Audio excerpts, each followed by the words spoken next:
on his way to his first win as a starting quarterback. But that role is up in the air, for now at least. Matt Nagy said he'll have an update on Andy Dalton's health status Wednesday. But he added, quote, "When Andy's healthy, he's our starter. Justin's the number 2.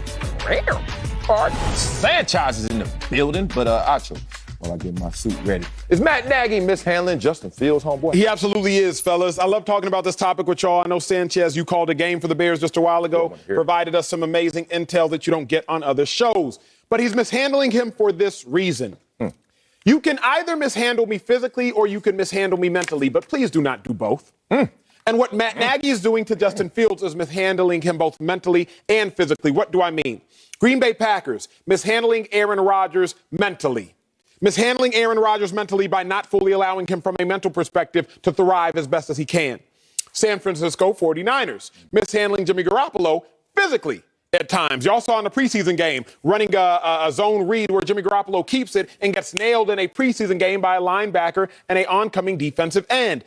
But what the Bears are doing to Fields is mishandling him both physically, his first start that he made, where it was atrocious. The quarterback, coach, Matt Nagy, et cetera, did not properly utilize Justin Fields' best abilities. And then mishandling him mentally by not saying that you're the starter. Big dog, I need you to believe in me. If you don't believe in me, it is hard for me to believe in myself. Sanchez, I have to brag about my education in Marcellus because he always tells me he goes to Columbia, big dog. Well, he does. My degree does, too. Inferior. Yeah, I'm about to say my degree is just a Not degree. everybody can be Ivy League. I have issues. I'll be honest. I have issues, John. But I got 2 degrees. That's what he ain't got. I got 2 of them. The first one didn't teach me this. You need to, too. But the second one taught me this. Okay, I did need 2 to catch up. The second one taught me about the Pygmalion effect. What's the Pygmalion effect, Mr. Columbia? All I heard was pig. What's the Exactly. You ain't that smart. Pygmalion effect, Sanchez, all it is self-fulfilling prophecy. Yeah. If I believe that you can do something, I will treat you as though you can do something. And when you do something, it reaffirms my initial belief.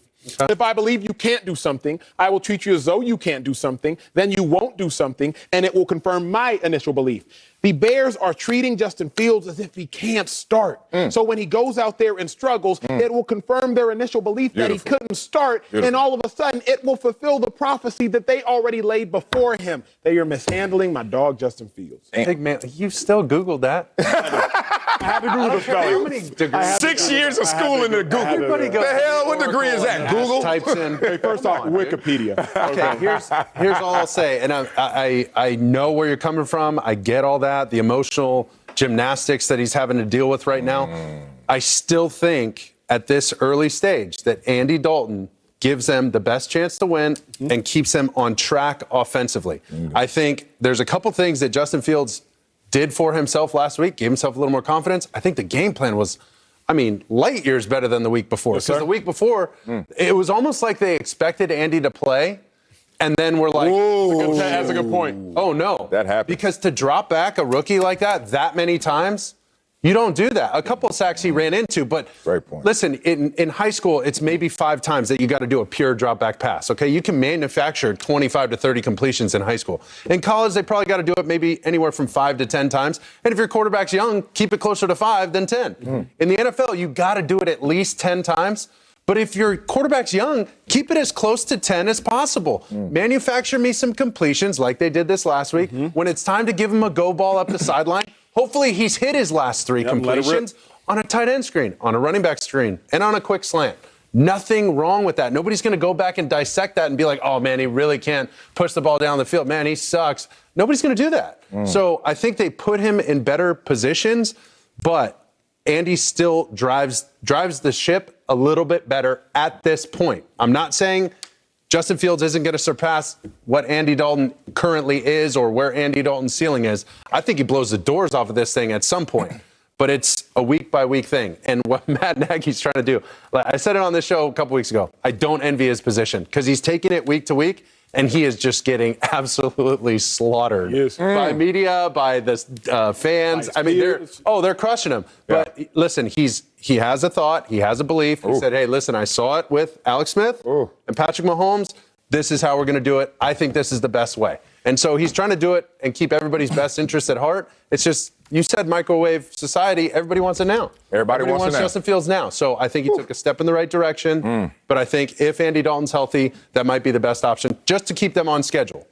I love that. I'm going to echo a lot what you said and take it somewhere else. They're not mishandling this situation. Okay, for clarity, Justin Fields is better than any quarterback they have on their roster. Agreed. But he's not ready for this moment right now. If anything, Matt Nagy is guilty of being overprotective. If anything, he's guilty of loving him too hard in Justin Fields. And look, it kind of takes me back to how I was raised. My mama was protective. You ain't messing with my teddy bear. That was my nickname. So you know I was just sitting there like a little teddy bear, kangaroo, attached to my mama. And recently I saw a trailer for the Richard Williams story and Venus and Serena Williams story. And obviously Compton. But similar paths and similar stories, not the similar results. So, it's just me here. Here's the thing.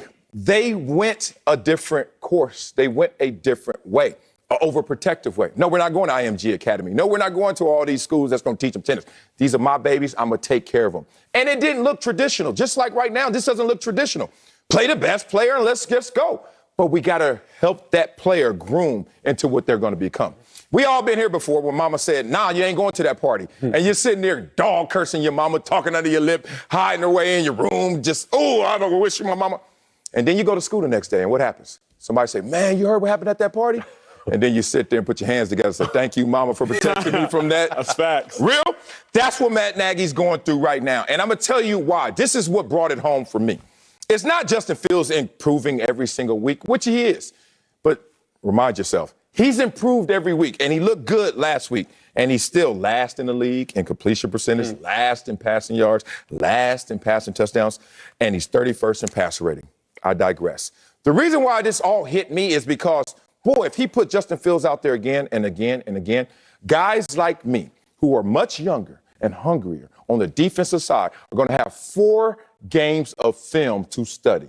Once that film cycle gets around the league and they know who Justin Fields is and he's not ready for that moment, he's not ready for these changes, these adjustments, life comes at you fast. I end this with a story, short story, quick story. My first game starting in my contract here, I'm the full-time starter. Bruce Smith, get up out of here. It's Marcellus Wiley team, you better recognize. That wasn't how it went down, but I like how I said it. Anyway, I'm out there. 3rd play from scrimmage. It's a Sunday game, prime time. I'm like, I'm starting this. I'm the man. And we're playing the Tennessee Titans. Rest in peace, Steve McNair and Eddie George. Eddie George sitting there offset. Eddie George sitting there offset, near side. I'm like, he going to do the flare route. Good. 3rd play. I beat the tackle. I'm coming around the corner. And Eddie George said, let me just peel back on this young and not inexperienced, not ready for deep, and gave me one of those. The rib meat? He hit me so hard that I went into the locker and checked my messages at the moment. And I had 948. Damn, you got lit up. Point being, life comes at you fast, NFL comes at you fast. That's fair. My thing is this, though. You ain't gonna be ready, fellas. bro. I co-sign that. But you're going to have to play him by force or by choice, so you might as well choose to. That's where I'm at. You feel me? Like, I agree with everything y'all saying. I do think Andy Dalton is better right now. But they can play that. They can play that game each week. Is Andy ready? If he's not, all right, Justin, do it again. But for me, that's how you end up in the predicament. I would always rather choose to do something than be forced to do something, especially if it's coming anyway. You was talking about your mama now, we can go there as kids. They ask you to do something. They not really asking you to do something. Right. You feel me? Yeah. You gon' do It's it. like OTAs. You can choose or you cannot choose, but it's going down anyway. Hey, you want to take out that trash from me? Not really. What? You said once. Like, facts. That's fair. And so as I look at it, it's like Justin Fields is going to get burned eventually anyway. Whether it's Andy Dalton due to injury, Andy Dalton due to bad performance, Andy Dalton due to something, I would rather prepare to play him so you don't fall into the problem that happened his first start. Sanchez brings up a great point I hadn't thought of. Great point. What if all week they had prepared for Dalton to be the starter? Because that's how it looked. The game plan looked very quick like drop back, quick get it out. Like, it looked as if we didn't have a lot of movement. I don't want my 33-year-old Andy Dalton quarterback to be moving in the pocket. He's hobbled right now. Exactly. Yeah. And so I'm just saying, because I do agree with what you all are saying, but if something's going to have to happen eventually anyway, I'd rather choose to do it than be forced into doing it. That's fair. That's fair. I just feel like if whoever it is, if it's Andy, you know what he can do. You know his strengths, you know his weaknesses. If it's Justin, let's have the game plan look like it did against the Lions. Granted, it was against the Lions, okay? Let's not get too crazy. Let's keep expectations fair. That's fair. Okay? But the most important thing for him is just get him into a rhythm. Get him 3 for 3 out of the blocks, okay? Yeah. Get him completions, I want quick games, I want screens, then I want to work some play action, then I want to work some... Wait a second. Pause. Yeah. Pause. I got one more. I got an issue. Get it I got in an issue there. with him. Go get Because he came on the show last week and he clowned our sport of track and field. Oh. He said all you do is run straight and make you run straight in 4 turns. And now he want to come out here and use track and field Somebody as got an at him. analogy. Twitter got at him. Which one is it, Sanchez? You like track or do you hate track? But you're not going to use track when you want to. Not on this show. Not on this show. You're not going to come out here using track when you want to. You're a mess. Here's the point, okay? I just want Cam to get off to a hot start. Right? That's all. Yeah. We'll do that in a sport that you love. Make those examples in sports you love, homeboy. Come over here to track like, I got one more thing, though. We all got to stop acting like, look, it's 3 former players up here, and we are now trying to look at Matt Nagy like we don't understand where he is right now. This is an impossible situation to be in. Damned if you do, damned if you don't. Damned if you don't. All right, who has been in this relationship? Probably you, Acho, but let me just keep it open. Okay.